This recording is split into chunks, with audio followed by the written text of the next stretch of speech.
O Tribunal do Júri, instituído no Brasil desde 1822 e previsto na Constituição Federal, é responsável por julgar crimes dolosos contra a vida.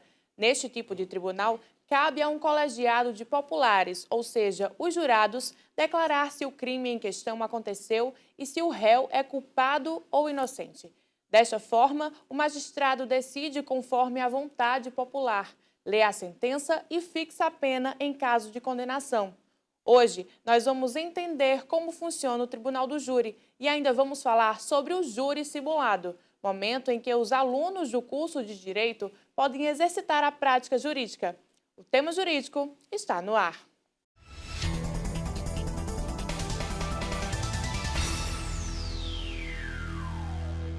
Olá, muito boa tarde. No programa de hoje, recebemos o juiz do TRE da Paraíba e professor de Prática Jurídica Penal do curso de Direito da Unifacisa, Breno Vanderlei. O assunto é a importância e o funcionamento do Tribunal do Júri. Muito boa tarde, professor. Seja muito bem-vindo ao tema jurídico. Boa tarde, Roberto. É sempre uma satisfação estar aqui presente no tema jurídico. Professor, para começar a nossa conversa, a gente escuta muito se falar do Tribunal do Júri, mas muitas pessoas ainda têm dúvida. Como é que esse tribunal funciona? Veja, de acordo com a Constituição da República, o Tribunal do Júri é responsável pelo julgamento dos crimes dolosos contra a vida, tanto na forma tentada quanto na forma consumada, certo? E os crimes dolosos contra a vida são 4: o homicídio, o infanticídio, o aborto e a participação em suicídio, certo? Então, esses são os crimes julgados pelo Tribunal do Júri, que tanto podem ser na forma tentada quanto na forma consumada. E o funcionamento do Tribunal do Júri se dá da seguinte forma: existe um juiz togado, que é quem vai presidir a sessão, e 7 jurados, que são pessoas trazidas do meio da população para julgarem seu semelhante no Tribunal do Júri. Esses jurados, eles são trazidos no meio do povo, como o senhor disse. Mas como é feita essa escolha, professor? Veja, anualmente, de acordo com o Código de Processo Penal, os juízes responsáveis pelo Tribunal do Júri encaminham ofícios para várias entidades, como, por exemplo, escolas, associações de bairro, órgãos públicos, universidades, e solicitam dos dirigentes desses órgãos que encaminhem nomes de funcionários ou de professores que possam serem jurados. E essas pessoas devem ter uma conduta ilibada dentro da população, ou seja, pessoas que não respondam a processos criminais, pessoas que não tenham condenações criminais. Geralmente, elas deverão ter os mesmos requisitos que um juiz togado deveria ter. E elas não podem se negar, né, a participar do júri. Isso, o serviço do júri é um serviço obrigatório, né? Aquele que, inclusive, por convicção religiosa, entende que não pode participar do serviço do júri, o juiz deverá dar a eles uma prestação alternativa para que eles façam. São pessoas leigas, né, que não entendem muito bem a parte técnica da justiça. O senhor acredita que só com base no inquérito policial é possível que esses jurados eles deem uma sentença, ajudem o juiz a dar essa sentença? Não, veja, o inquérito policial, na verdade, não é entendido como um meio de prova, absoluto de prova, né? Dentro dos processos judiciais de crimes contra a vida, assim como outros crimes, existe uma fase judicial anterior ao júri, em que é dado ao réu o direito de defesa, ampla defesa, contraditório, terá advogados que vão fazer sua defesa, e só após essa fase processual, onde se vai constituir meios de prova, é que se poderá levar ao Tribunal do Júri para que os jurados analisem o caso que está sendo levado a plenário. E a comunicação desses jurados, ela não pode acontecer, né, professor? Isso, uma vez sorteado o jurado, eles ficam incomunicáveis, ou seja, eles não podem se comunicar nem entre si e nem com outras pessoas. A única pessoa que poderá entrar em contato com os jurados e se comunicar com eles é o próprio juiz, presidente do júri. Por que só esses 4 crimes vão até o Tribunal do Júri? E os demais crimes, por que não se inserem também nesse caso? Já houve no Brasil uma época em que o número de crimes que era levado ao Tribunal do Júri era maior, por exemplo, inclusive crimes de imprensa eram julgados pelo Tribunal do Júri. Mas com a reforma do Código Penal, se estabeleceu que somente os crimes contra a vida seriam julgados pelo Tribunal do Júri. Então são somente 4 crimes contra a vida, esse que eu acabei de mencionar. Tem muitos casos, professor, que eles ganham repercussão nacional, ganham a mídia, e muitas vezes casos assim vão ao tribunal do júri. O senhor acha que os jurados eles são influenciados de alguma forma quando esses casos ganham essa ampliação toda? Eu acho que sim. E como advogado criminalista, muitas vezes eu me deparei com essas situações, né? Eu chegava a dizer que existiam dois processos. O processo das ruas, que era aquele processo em que era trazido pela imprensa, as manchetes dos jornais, aquilo que a mídia leva para a televisão, e o outro processo, que é o processo real, aquele que foi apurado dentro dos princípios de amplitude de defesa e de contraditório, que está nos autos, né? Ali estão as razões dos réus, né? Ali estão as percepções das testemunhas, porventura presenciaram aquele crime ou que tiveram conhecimento dele. Então, muitas vezes, o jurado realmente chega no tribunal do júri, às vezes influenciado já por aquilo que a mídia trouxe, por aquilo que ele ouviu dos jornais. E é necessário, então, que o tribunal do júri faça, então, esse trabalho através do Ministério Público, que vai fazer a acusação, e também do advogado de defesa do réu, para mostrar que a versão real é a versão do processo. E muitas vezes é aí onde está a grande dificuldade, às vezes, do advogado, né? Fazer retirar da cabeça do jurado aquela concepção, aquela percepção daquele crime que ele já está trazendo lá de fora, justamente por conta da mídia, por conta dos meios de comunicação. E não tem como se influenciar, né? Tem casos emblemáticos aí que tomaram a mídia e realmente nem os próprios jurados, mas influenciaram toda a população, né? Todo mundo fica em casa fazendo julgamentos e o papel dos jurados é fundamental, é muito importante nesse processo, não é, professor? Isso. Muitas vezes o advogado chega no tribunal do júri com a consciência de que o seu cliente está condenado pela opinião pública. E aí vem o grande papel de fazer com que essa opinião seja completamente desmontada a partir de uma tese que vai ser apresentada para os jurados no tribunal do júri, ou seja, a desconstrução de tudo que o jurado está trazendo do meio externo para o tribunal do júri. O advogado tem, então, um desafio grande, né? Um grande desafio, né, que é trazer, sentar ali e fazer a defesa de alguém que já está condenado pela opinião pública. Esse é um grande Complicado desafio. mesmo.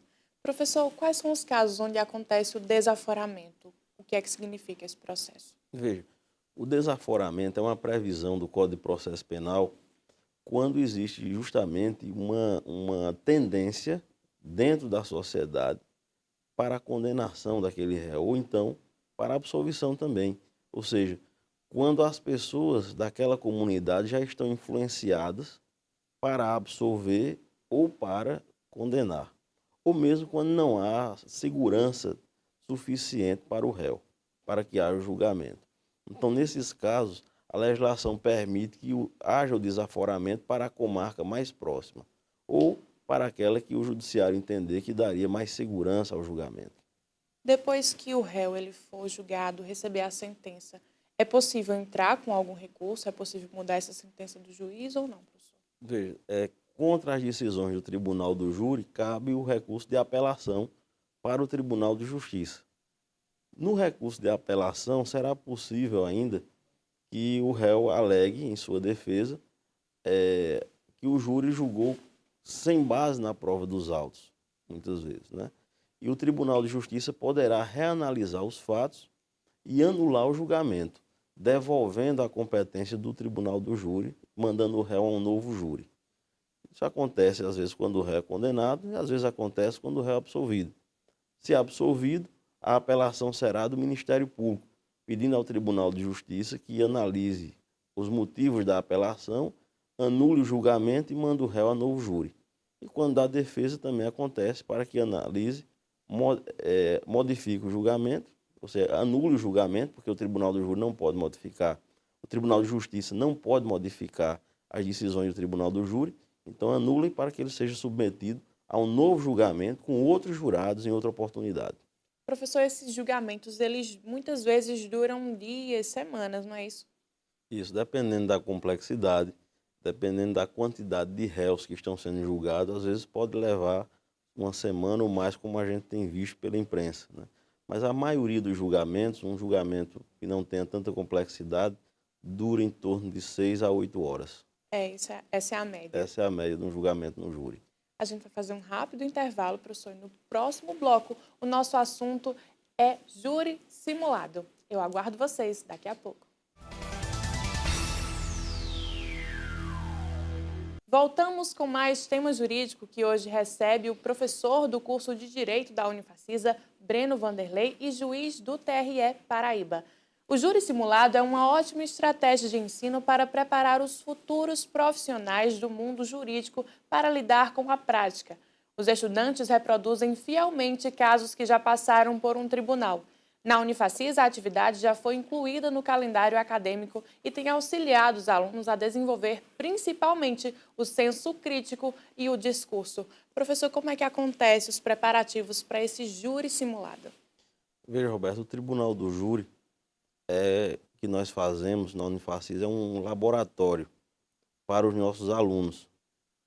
E eu digo sempre que o Tribunal do Júri é aquele que revela os grandes advogados. O Tribunal do Júri dá notoriedade ao advogado, como dá notoriedade também ao Ministério Público. Então é uma prática que nós temos na Facisa e estamos recebendo da coordenação do curso muito incentivo com relação a isso, de levar sempre o aluno para um processo criminal, de um crime contra a vida, e em todos os períodos nós fazemos entre 1 ou 2 julgamentos, utilizando processos reais, mas que já foram julgados, estão arquivados, e nós modificamos o nome dos personagens, ou seja, do réu e da vítima, e fazemos com que os alunos levem a um novo julgamento esse processo. Às vezes acontece do júri formado na Facisa ter uma decisão igual à decisão que foi tomada no caso real. E às vezes até muda a decisão. Isso demonstra uma independência dos jurados ou quem sabe até uma forma que os jurados tiveram de analisar as falas dos nossos alunos, que são os advogados e promotores do júri. O senhor acredita que essa atividade ela revela talentos realmente? A atividade treina os alunos, revela talentos, com certeza revelamos muitos, e hoje estão aí. Eu tenho visto vários ex-alunos meus que estão brilhando no Tribunal do Júri, aqui em Campina Grande e em outras cidades. Já tive a oportunidade, inclusive, de presenciar. E acho que é uma das atividades mais importantes do curso de Direito, principalmente para aqueles alunos que revelam uma vocação para o direito penal. E eles fazem como se estivessem na realidade, né, no Sim, é um júri tribunal. real e é encarado pelos nossos alunos como um trabalho sério. É um trabalho sério que leva em consideração toda a técnica necessária para que um advogado ou um membro do Ministério Público vá ao Tribunal do Júri e profira lá o seu posicionamento oral. Um tribunal, professor, realmente ele requer uma oratória, um discurso. E no júri simulado isso também é praticado? Sim, porque antes de que o júri aconteça, nós temos aulas de oratória, aulas de postura, que vão levar em consideração toda essa técnica necessária para que o aluno se posicione no tribunal do júri em um ambiente real. Então, nós fazemos com eles toda essa prática em várias aulas, há todo um processo de preparação do aluno para que ele vá ao tribunal do júri e se sinta seguro ali em realizar sua defesa. Esse é o trabalho do advogado, do Ministério Público, da Justiça, né? Isso. Sempre tem a parte escrita, né, a parte teórica, mas também tem essa parte de usar a voz, de usar a oratória, e a gente vê talentos sendo revelados, realmente, nesses júris. Isso. Na disciplina de prática jurídica penal, os alunos são chamados, convocados a redigir peças, inclusive são as peças que eles poderão usar na Ordem dos Advogados do Brasil, quando o exame de ordem, mas também a parte especial de tribunal do júri, onde eles vão receber todo esse treinamento para poderem realizar sustentações orais no tribunal do júri. Além de que também os alunos são orientados a como fazer uma sustentação oral nos tribunais de justiça em julgamento de recursos. Então, nós temos toda essa preparação. Essa sustentação oral, professor, o que é preciso para um advogado ou alguém que seja do Ministério Público ter um bom desempenho no momento da sustentação oral? Veja, os tribunais superiores concedem aos advogados e membros do Ministério Público o prazo de 15 minutos para que eles possam sustentar oralmente os recursos.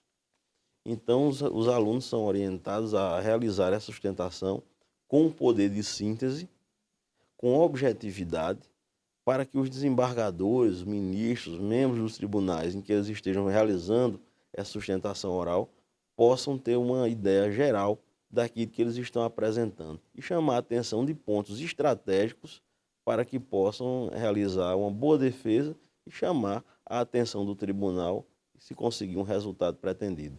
Porque é principalmente por meio dessa sustentação oral que os jurados vão tomar uma decisão, né? Sim, no caso do tribunal do júri e no caso dos tribunais em caso de apelação, é a sustentação oral que chama a atenção de um desembargador, de um ministro, para aquele aspecto necessário para o ganho da causa. Quanto professor da disciplina de prática jurídica, o senhor já guiou, né, conduziu vários júris simulados. Qual é a emoção de conduzir um júri que é simulado, mas que ali o senhor vê o desempenho dos alunos? Veja, eu perdi a conta da quantidade de júris que nós já fizemos na Facisa, né? Mas é sempre uma experiência, porque ali eu posso observar a emoção dos alunos e chegar ali e conseguir realizar. Para muitos é um desafio falar em público, trazer uma tese, defender, né? Mas você observa ali a superação de muitos alunos. Isso é importante, isso é algo impagável. E o que mais impressiona é que o jogo pode virar, né? A sentença pode ser diferente. Sim, em muitas causas que nós levamos, de processos reais, como eu lhe disse, são processos arquivados e que nós levamos para o julgamento, nem sempre o resultado coincide com o resultado do júri oficial, né? O que demonstra que muitas vezes esse resultado foi fruto do trabalho do aluno, que convenceu o jurado com algum argumento que muitas vezes o próprio advogado não conseguiu fazer no tribunal do júri. Esses processos eles já foram arquivados, mas os alunos na preparação, eles têm acesso aos autos do processo original? Sim, eu trago para os alunos cópias desses processos, até porque são processos públicos, né? Eles não correm segredo de justiça. Eles foram julgados em uma sessão pública em que qualquer pessoa teria acesso, né? Então, por esse motivo é possível. Agora, por uma questão de cautela, eu sempre recomendo que a gente muda o nome do réu, mude também o nome da vítima para não se criar, às vezes, uma situação constrangedora para alguém. Então, nunca se sabe, na verdade, de quem era o verdadeiro réu, quem era a verdadeira vítima daquele processo. Mas eles revivem casos reais. Mas não reviveu os casos reais. Professor, a gente vai fazer mais uma pausa e no último bloco do nosso programa vamos ver uma reportagem que vai mostrar os detalhes de mais uma edição do Júri Simulado na Unifacisa. Eu volto num minuto. Voltamos com o último bloco do nosso programa. Olha só, na última terça-feira no Teatro Facisa aconteceu mais um júri simulado, dessa vez sobre o processo do julgamento da morte de Jesus Cristo. Antes de falar sobre esse júri, vamos conferir numa reportagem os detalhes da atividade.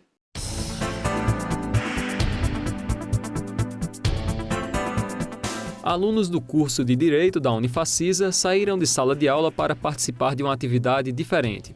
Dentro da disciplina Prática Jurídica Penal, alunos do 7º período do curso fizeram parte de um júri simulado. Mas o caso analisado em questão não foi um processo recente. Na ocasião, eles analisaram o julgamento bíblico responsável pela condenação de Jesus Cristo. O Senhor está ciente de que as profecias que predizem a vinda do rei chamam esse rei de filho de Davi? Nós não estamos julgando aqui um processo de uma pessoa, como nós fazemos sempre aqui, de uma pessoa da região.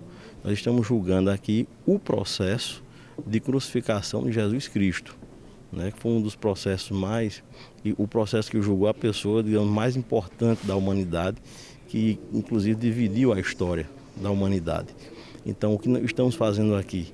vai ser decidido pelos jurados se o processo que julgou Jesus Cristo foi ou não um processo justo, do ponto de vista de defesa e do ponto de vista também das leis da época em que ele foi julgado. Como o objeto de atuação dos alunos é o sistema jurídico no Brasil, a atividade seguiu o rito processual do país. Mas a legislação que serviu de base para o processo foram leis da época de Cristo. Não, nesse caso, nós utilizamos documentos históricos. Os escritos da Bíblia Sagrada que narram a paixão de Cristo e o seu julgamento. Também o que os pesquisadores dizem a respeito desse julgamento. Teólogos, historiadores, antropólogos.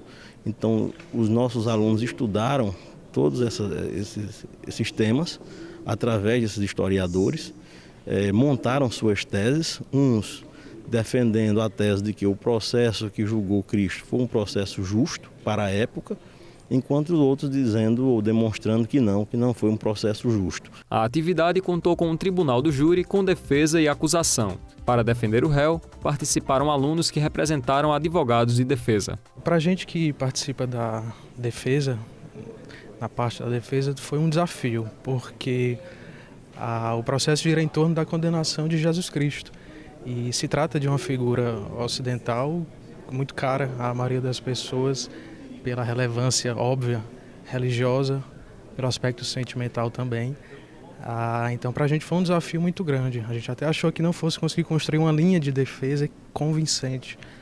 Mas, ao longo das pesquisas, através de leis da época, através da própria sentença que condenou Jesus Cristo, através de estudos referentes ao processo, nós chegamos à conclusão de que sim, de que era possível montar uma linha de defesa estritamente jurídica que chegasse à conclusão de que o processo teve um aspecto legal. Do lado da acusação estava o Ministério Público, também formado por estudantes do curso. Entre eles estava João Afonso, que é padre, mas na hora do processo o profissionalismo falava mais alto. A gente fez uma metodologia de encontros, de reuniões, onde a gente discutiu a tese e hoje a gente vem aqui para tratar nesse tribunal. Apesar do processo de Jesus Cristo ter tido um final de conhecimento público, com a sua condenação, a atividade poderia confirmar ou não este veredito. Em questão estava sendo analisado se o julgamento foi justo com base nas leis da época. A atividade promove uma experiência prática e crítica aos alunos. A formação acadêmica de nossos alunos, justamente no 7º período da disciplina Prática Jurídica, vai demonstrar aqui o que eles aprenderam de direito penal até agora e materializar isso no Tribunal do Júri. No Brasil, o Tribunal do Júri é responsável pelo julgamento dos crimes dolosos contra a vida, os tentados e os consumados. E é no Tribunal do Júri que se revelam grandes advogados, grandes promotores de justiça.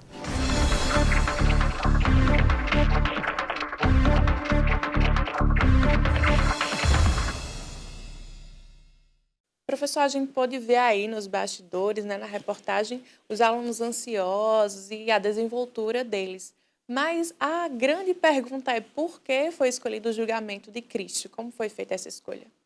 Veja, essa escolha foi feita pela professora Edneuza Barbosa, que é a coordenadora, uma das coordenadoras do curso de Direito. Então foi uma ideia da professora Edneuza, um júri temático, ou seja, um júri que trazia um tema, diferentemente dos outros júris que nós fazíamos, que trazíamos um caso daqui da região para julgar, né? Aqui nós não temos um réu como pessoa. O nosso réu, nesse caso, é um processo, ou seja, o processo que julgou Jesus Cristo. E a grande pergunta é, esse processo seguiu os ritos legais da época para um julgamento de qualquer outra pessoa que seja acusado do mesmo fato, ou seja, de ser acusado de um crime contra o imperador, né? Então, essa era a pergunta que seria feita. Então, os alunos, durante 2 meses, se prepararam, lendo sobre religião, lendo sobre história, lendo sobre antropologia, questões culturais da época de Cristo, para se prepararem com relação a essas questões. Enquanto o Ministério Público defendia a tese de que o julgamento não seguiu os ritos previstos para a época, ou seja, fases processuais foram extrapoladas e o julgamento foi mais rápido do que o comum, a defesa dizia que não, que, na verdade, o julgamento de Cristo seguiu todos os ditames previstos na época para um julgamento de um judeu. Naquela época, os julgamentos aconteciam totalmente diferente do que a gente vê hoje em dia, né, professor? Isso, realmente, ritos, costumes diferentes, obviamente, ritos diferentes, ritos diferenciados. E foram justamente esses ritos processuais que foram estudados pelos alunos, tanto Ministério Público quanto Defesa, durante esses 2 meses. Os alunos se debruçaram sobre essas leituras, usaram textos bíblicos que pudessem trazer para eles mais subsídios e vários historiadores também para fazer essa sustentação no plenário do júri. Realmente foi preciso uma preparação muito grande. E que avaliação o senhor faz da desenvoltura desses alunos? Veja, foi uma preparação minuciosa, detalhada. Eu não tinha visto até então os alunos se dedicarem tanto a um processo, até pela complexidade da matéria que estava sendo tratada ali. Não se estava julgando ali Cristo, né? Não se tinha ali intenção de fazer um novo julgamento para Cristo, de forma alguma. Se estava julgando o processo e a forma como esse processo foi estabelecido na época para o julgamento daquele homem especificamente. Então, eu percebi no tribunal do júri uma desenvoltura muito grande desses alunos. A segurança, o profissionalismo que eles trouxeram para o tribunal do júri, e revelamos ali talentos também, né? Grandes oradores, né? E no tribunal do júri, alguns fazem rir, alguns fazem chorar, e nós vimos que temos grandes nomes ali que sairão com essa desenvoltura para o tribunal do júri. Foi um resultado realmente muito foi positivo. acirrada. Disputa acirrada entre eles e uma disputa que chama a atenção pela quantidade de argumentos que eles puderam trazer para o tribunal do júri. Na sua opinião, a sentença dada pelos jurados foi a mais correta? Veja, eu não tenho como abalizar se essa sentença foi correta ou não, porque quando se estuda, através dos historiadores, aquele julgamento de Cristo, nós nunca teremos uma certeza, né, se realmente seguiu os ditames legais ou não. Acho que os jurados, inclusive o resultado foi apertado, né, 4-3, né, o que demonstra uma certa dúvida do júri com relação ao acerto ou não, ou ao emprego ou não dos ritos da época como um rito de julgamento justo. E demonstra também que os alunos estavam preparados. Agora, professor, para a gente finalizar, como é ver a desenvoltura desses alunos? O senhor acredita que o júri simulado ele realmente contribui com essa prática jurídica do futuro advogado, futuro promotor? Sim, entendo que sim. Eu entendo, dentro da disciplina de prática jurídica penal, uma das fases mais importantes. Por quê? Porque é a única experiência anterior à vida do advogado, do promotor de justiça, que eles terão a oportunidade de ter um laboratório no qual poderão vivenciar uma situação real, com todas as emoções que um tribunal de júri traz, inclusive a da apuração do voto dos jurados. E como advogado criminalista, eu posso lhe assegurar que é um dos momentos mais nervosos do tribunal do júri, que é justamente aguardar o julgamento, né? Que é o resultado final de tudo que você fez ali, e a responsabilidade que existe de alguém que está sendo julgado e cuja vida está em suas mãos ali, cuja liberdade está em suas mãos, né? Então, eles puderam vivenciar isso na prática. Eu acho que uma experiência dessa é impagável e eles vão levar essa lembrança para o resto da vida. Com certeza. Professor, a gente agradece a sua participação aqui no Tema Jurídico. Seja muito bem-vindo sempre aqui. Muito obrigado, é sempre uma satisfação. Estarei aqui sempre que convidado for. Muito obrigado. Muito obrigada, professor. Essa edição do Tema Jurídico está chegando ao fim, mas você ainda pode assistir esse e outros programas no nosso canal no YouTube. Toda semana trazemos um especialista da área jurídica para debater temas da área do direito. Você também pode nos ajudar na seleção desses temas. É só mandar sugestão para as nossas redes sociais. Semana que vem temos um novo encontro. Eu espero por vocês. Tchau, tchau.